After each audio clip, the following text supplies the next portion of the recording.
ሰላም ተመልካቾቻችን ከቤታሾ የቤተሰብ ፕሮግራማችን ከሳምንት የቀጠለው ዛሬም ተዘጋጅተን ቀርበናል ከመጋቢ ብስራት ታደለ ጋር ባለፈው ሳምንት ቆይታ አድርገን ነበር ዛሬም በክፍል 2 ደግሞ እንቀጥላለን ያላለቀ ሐሳብ ስላለ አብራችሁ እንድትቆዩ በአክብሮት ጋበዝኩ አመሰግናለሁ በድጋሚ መጋቢ ብስራት ታደለ ከባለፈው ሳምንት እንግዲህ ብዙ ትምህርት ወስደናል ዛሬ ደግሞ ቀጣዩን እንድትቀጥልልን እጠይቃለሁ የተማሩት ቸርች መፍትሄ የሚፈልጉት ውጪ ነው ወይ ወላጆቻቸው ወይ በወላጆቻቸው ዙሪያ ያሉ የሚፈሩ ሰዎች ኢኮኖሚካሊ ተጽዕኖ የሚፈጥሩ ሰዎች በማህበረሰብ ውስጥ ተሰሚነት ያላቸው ሰዎች ኢቭን እነዛ ሰዎች ተዳራቸውን እንኳን በአግባብ ላይ መሩ ይችላሉ በእነሱ ሰዎች ይዳኛሉ ይሄ ምንድነው የሚያሳየኝ ለኔ እና ጥናቱም የሚያመላክተው ነገር አንደኛ ቤተክርስቲያን በቂ የሆነ ነገር አትመግብም የመጀመሪያው ለሚመጡ ጥያቄዎች በቂ መልስ ትሰጣለች ተብላ እስከማትታመንበት ደረጃ ድረስ አስተማሪዎቻቸውና አካባቢያቸው ያሉ የትዳር መሪዎች ምሳሌ አይደሉም ስለዚህ አንድ የገጠመኝ ተማሪ አለ ሳስተምራቸው ምናልባት አሁንም ተመልካቾ ነው ሊታዘብ ይችላል የቤተ ክርስቲያን ሽማግሌ ልጅ ነው አገልጋይ ልጅ ነው እሷ የቤተ ክርስቲያን ሽማግሌ ልጅ ናት እና ሎንግ ታይም ታምሩ ጊዜ ነው ይማራሉ እኔ አስተምራለሁ ለካነሱ በስውር ሌላ ቦታ ሄደው ይማራሉ ወላጆቻቸው በሚያስገድዷቸው ቦታዎች ይማራሉ እና ይሄኛው ልጅ በጣም ጠንካራ ነበርና አስተማሪውን ጠየቀው ትዳራችሁ ውስጥ ግጭት ሲፈጠር አለመግባባት ሲፈጠር እንደ መፍትሄ የሰጣቸው ነገር ወጣ ብላችሁ ከከተማ ወጣ ብላችሁ ብቻችሁን ወስዳችሁ ጊዜ ወስዳችሁ ተወያዩ ደግሞም በአመት አንድ ጊዜ ሁለት ጊዜም እንዳቀማችሁ ወጣችሁ ተዝናኑና ፍቅራችሁን አድሱ የሚል ትምርት ሰጥቶ ነበርና ተማሪውን ብሎ ይጠይቀዋል እርሶ ስንት ጊዜ አድርገዋል አላቸው እኔ ተጻፈ ስለሆነ ነው እንጂ እኔ አርጌው አላቅም እንዴት እነዚህ ሰዎች ተመልሰው ከነዚህ ሰዎች ምክር ይጠይቃሉ አይመስለኝም ምንድነው ከተባለ ወደ ቤተክርስቲያን ነው እኔ ማተኮር መፈልከው ጥናቴንም እየሰራሁት ያለው የክርስቲያን ጋብቻ ችግር እየጨመረ መጥቷል ፍቻችን ቁጥሩ እየጨመረ መጥቷል ምክንያቱ ምንድነው የሚል ክርስቲያናዊ ጋብቻ ላይ ያተኮረ ጥናት ስለሆነ ጥናቱ በጣም ፎከስ የሚያደርገው በጣም የሚያሳየው ወደ ቤተክርስቲያን ስለሆነ ነው ከዚህ የተነሳ ብዙ አማካሪዎች ተነስተዋል ብዙ አማካሪ መሆናቸው ብቻ አይደለም ይገርመኝ ቤታቸውንም የማይመሩ ናቸው አማካሪዎቹ አይመሩም ቤታቸው እሱ ብቻ አይደለም they don't know the basic የክርስቲያናዊ ጋብቻ philosophy የእግዚአብሔር ሐሳብ ምን እንደሆነ እንኳን ስለዚህ ከተለያዩ የቃረሙትን ነገር ይመግቡናል ማንንም ሰው ሜዳ ላይ ማግኘት ይችላል ሚስትህ አንተን መውደዷን የምታቀበት 6 ነጥብ የሚሉ ባልሽ ካንቺ ጋር እንዳለ የምታቂበት 10 ነጥብ ይሄንን ያነበብን ማህበረ ሚዲያው በዚህ ጉዳይ ላይ የሰከረበት ሁኔታ ላይ ያለ ቤተክርስቲያን የመጋባታችሁ መሰረታዊ ምክንያት የእግዚአብሔር ሐሳብ ይህና ይህ ነው ይህን ለመኖር ደግሞ የናንተ የህይወት ጉዳይ በዚህ መንገድ መሰራት አለበት አንድ የምለው ቃል አለኝ ትዳር የተሰራ አይደለም የምንሰራው ነው ልንሰራው የገባ ነው እንጂ የተሰራ አይደለም ሬዲ ሜዲ የሆነ ነገር የለው የሚሰራ ነው። በምን? በእግዚአብሔር ቃል። በምን? በእኛ የህይወት ዲሲፕሊን and commitment የተሰጠንን ነገር በማወቅ አሁን አዳም ላይ የተናገርኩትን ዘፍጥረት ምዕራፍ 1 ላይ የተናገርኩትን መሰረታዊ ነገሩ እሱ ስለሆነ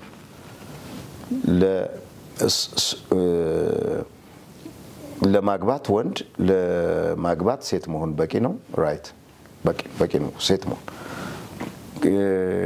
ይሄ አንዱ ሌላውን ማግባት እንዲችል የእግዚአብሔር ፈቃድ አድርጎ ካፈጣጠር ሰርቶናል።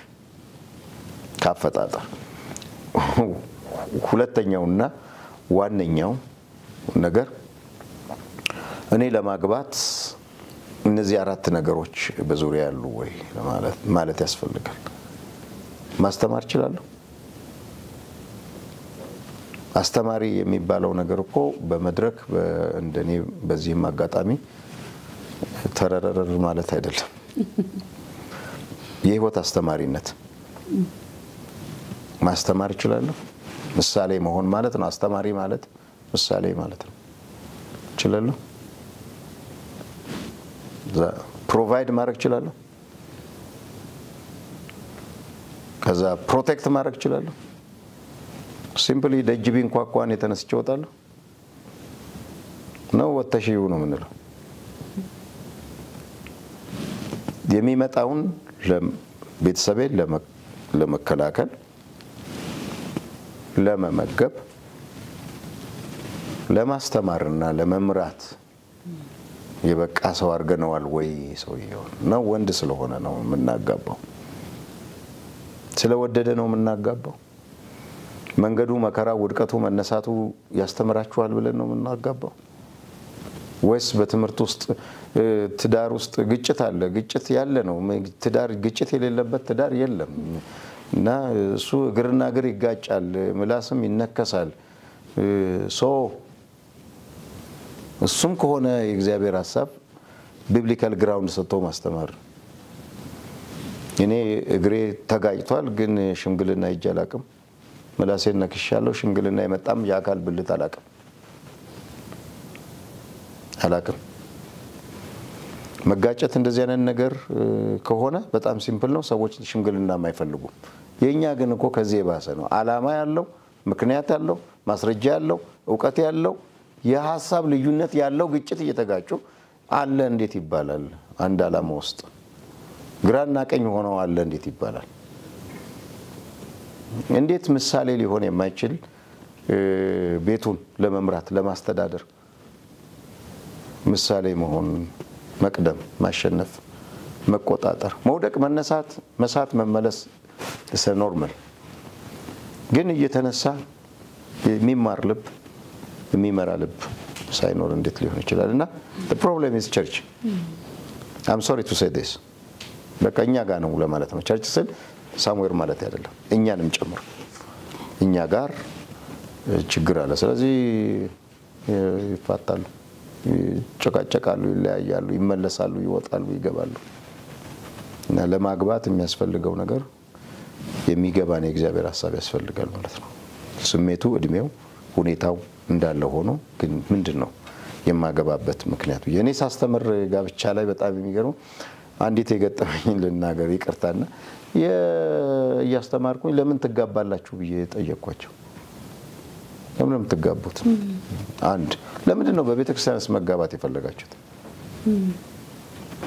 አሁን በዓለም አይጋቡም፣ በሌላ ቦታ መዘጋጃ ቤተክርስቲያን። እነዚህ አብሮ ለመኖር ዋስትና ይሆናሉ? የቸርች ውስጥ ያሉ ተጋብተው እየተፋቱ አይደለም?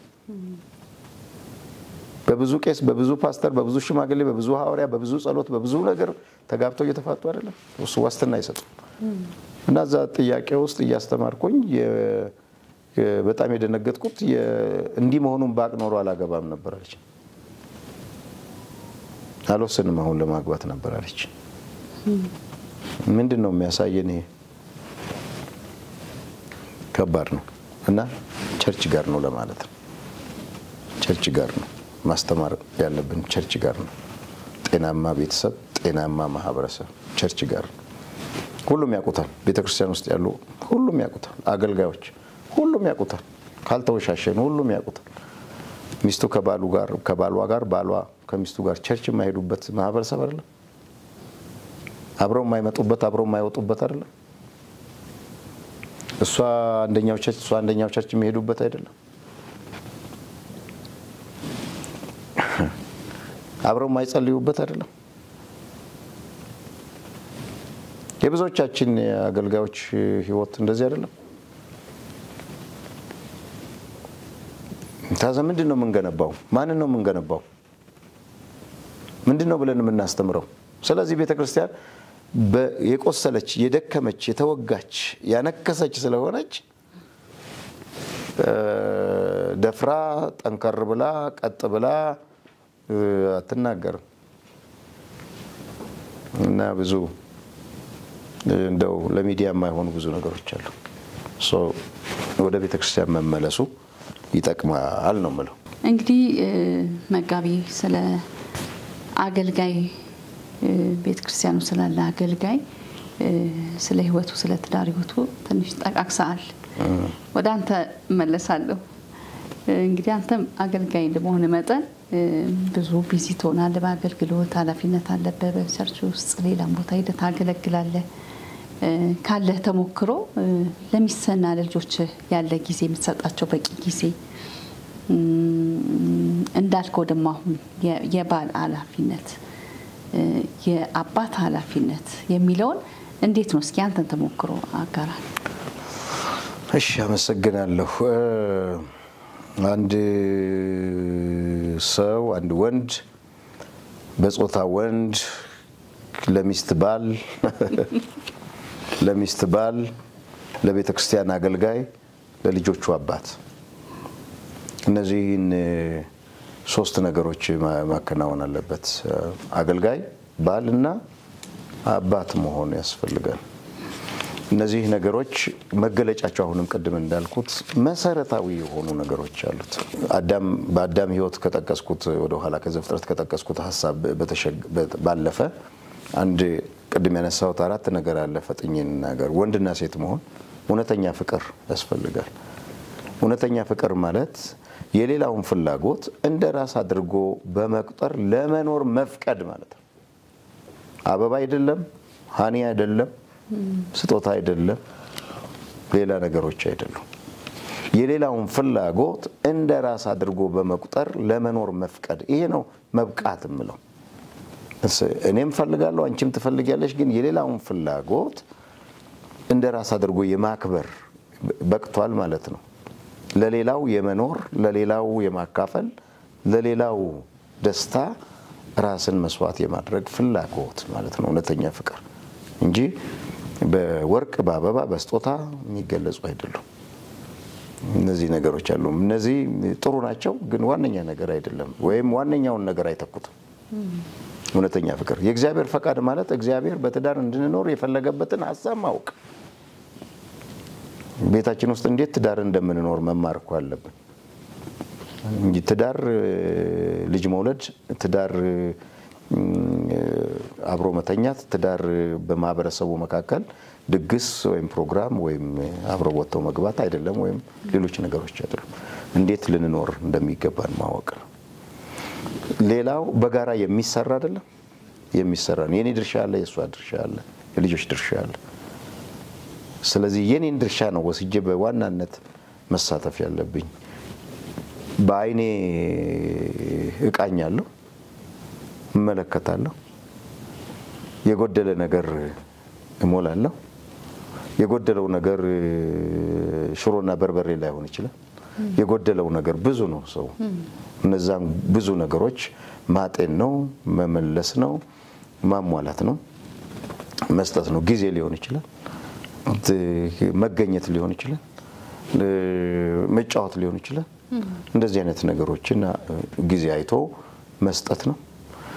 በቤት ውስጥ እንደ ሚስት የፊት መጨማደድ እንዳይኖርባት፣ ሀዘን እንዳይኖርባት፣ በባሏ እንድትኮራ እንድትመካ ማድረግ መመክረው ነው። ለአገልጋዮች መመክረው እነግራቸዋለሁ። አባታችን አገልጋይ ነው ብሎ የሚኮሩባቸው ሰዎች እንድትሆኑ፣ ሚስታችሁ ወደ ቸርች ስትሄዱ በደስታ እንድትሄድ የምትሆን ባል ሁኑ። እንደዚህ አይነት ጥራዝ ነጠቅ የሆነ እንትን ብቻ ሳይሆን በትምህርት ደረጃ እናገራለሁ። ይሄ መሰረታዊ ነገር ነው ብዬ እናገራለሁ። ያንኑ ነገር እንኖረዋለን ቤት ውስጥ ያለን ጉዳይ እኛ የራሳችን ጊዜ አለን። የቤተሰብ አቅማችን በፈቀደው ጊዜ እነዛ ጊዜዎቻችን ከልጆች ጋር ከቤተሰብ ጋር ራት ምን በላበት የራሳችን ጊዜ አለን። በልጆቹ ፐርፎርማንስ ላይ ዲሲፕሊን ላይ ተመስርቶ የሚደረግ ነገር አለ። ልጆች የሚያጠኑት የሚያረጉት የሚማሩት የሚሰሩት የሚያነቡት ነገር ላይ ቤት ውስጥ ሽልማት አላቸው። በሽልማታቸው ራሳቸውን እንዲያስተዳድሩ እንዲያሳድጉ ስራ ይሰጣቸዋል። ስራቸውን ሰርተው እንዲከፈላቸው ይደረጋል። ስለ ቤተ ክርስቲያን ስለ አገልግሎት ይነገራቸዋል። አሁን 10 ምናምን ናቸው፣ ግን የሰንዴይ ስኩል ውስጥ ማስተማር ጀምረዋል። በአማርኛ በእንግሊዘኛ ልጆችን ያግዛሉ። they serve ያዩትን ነገር ነው የሚያደርጉት እና የሷንም ብዙ ከመናገር እሷ ብትናገረው ይሻላል። ግን አንድም ቀን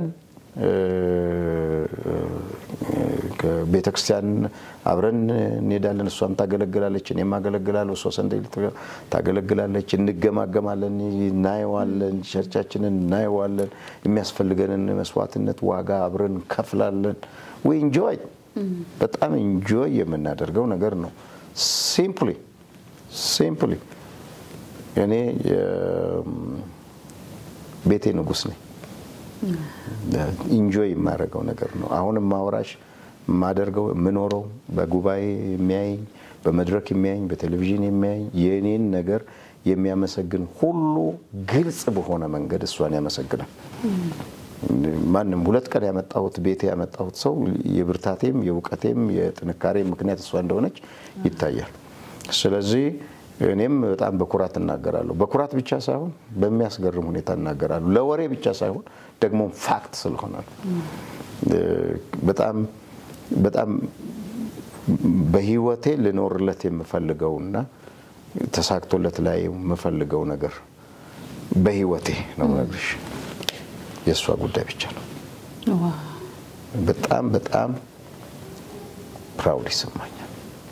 I'm very proud. በጣም አመሰግናለሁ። በጣም ቃላትም የለኝም። አሁን እኔ በጣም I'm proud of you all the time።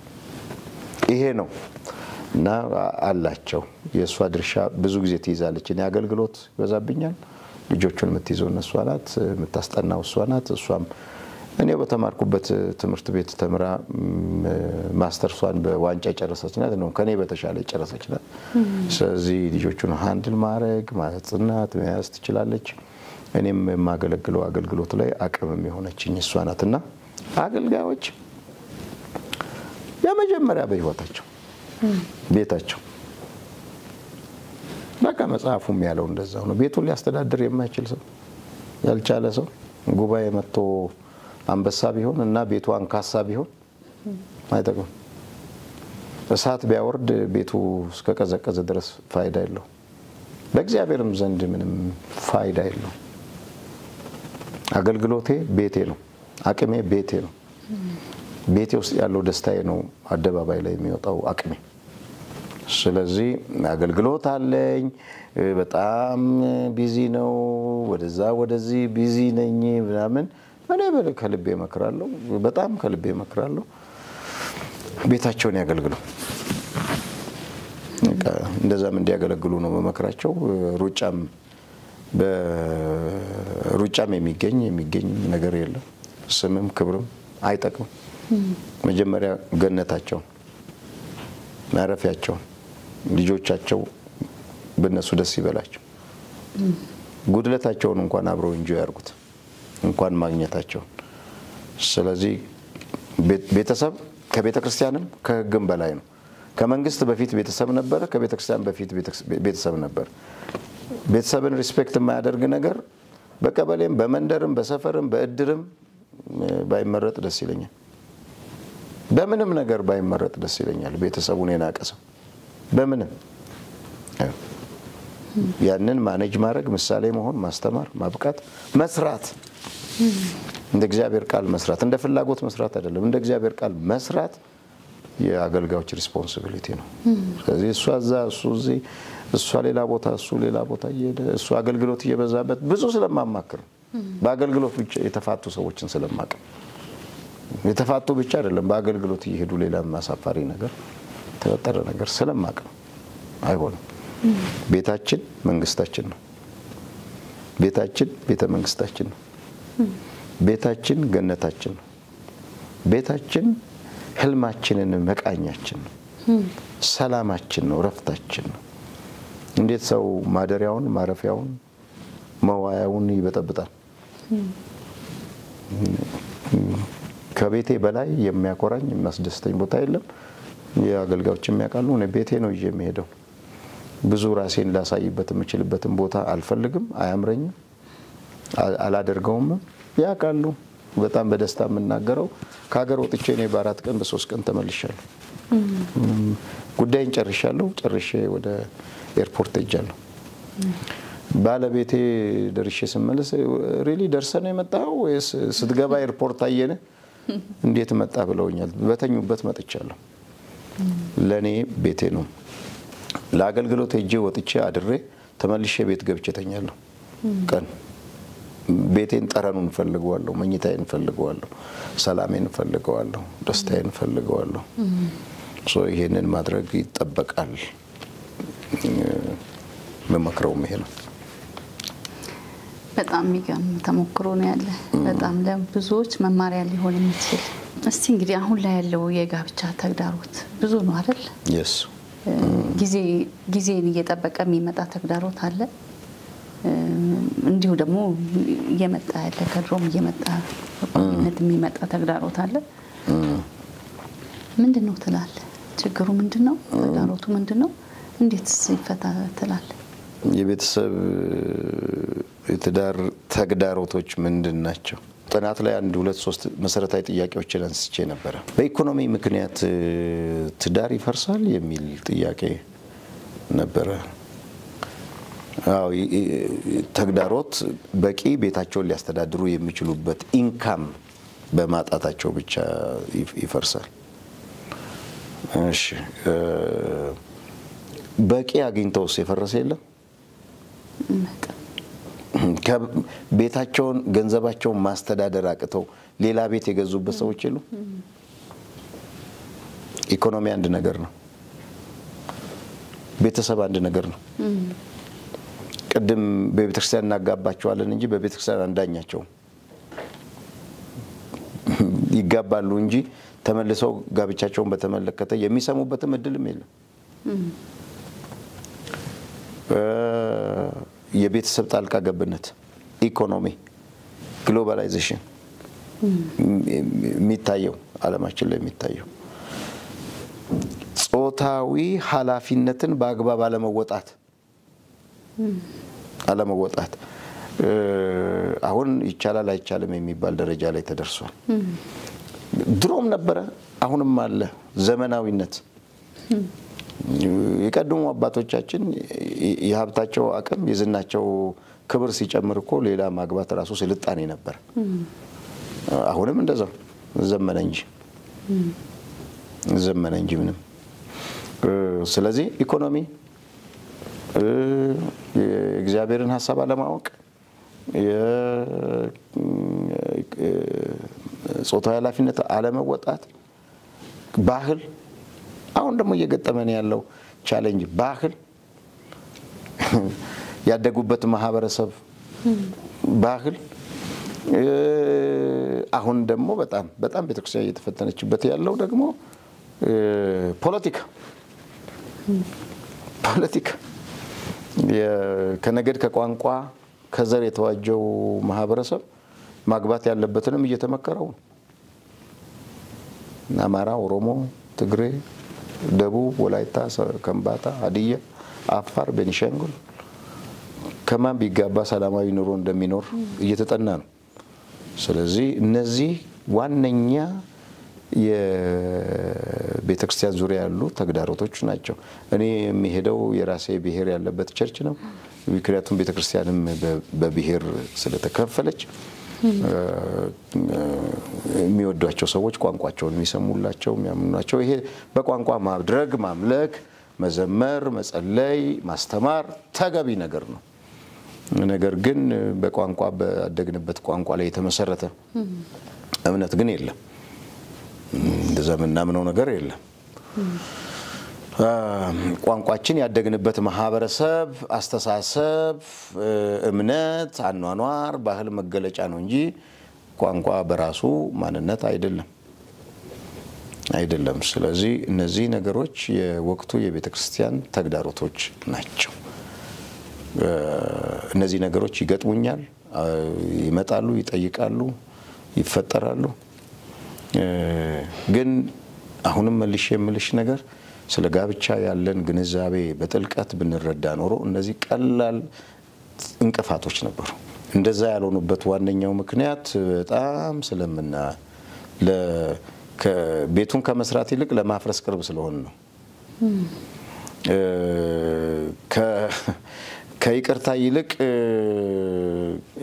ይቅርታን ከማድረግና ከመቀበል ይልቅ ላለማድረግ በጣም ብርቶች ስለሆነ ነው። ምክንያቱም ውስጣችን ሌላ አማራጮች ስላሉን ነው። መሪዎቻችንም እንደዛ እድል ስለሰጡልን ነው። አሁን ብዙ እንደ መሪ የምንቆጥራቸው ሰዎች ብዙ ምሳሌ ናቸው የምንላቸው ሰዎች አቀለውብናል። ቤተሰብን ትዳርን አቀለውብናል።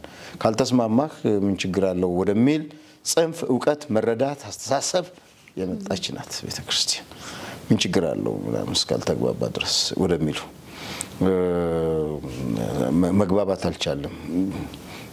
መግባባት አንደርስታንዲንግ እና ሚስ አንደርስታንዲንግ ምንድነው ብለን ብናጠና ራሱ ብዙ የሚያስገርሙን ነገሮች ናቸው ፍላጎቶቻቸው ላይ ያሉት።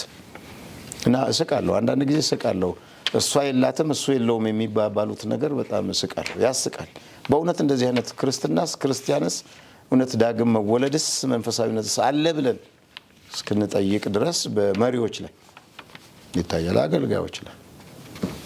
እኔ ምእመኑ ያሳዝነኛል።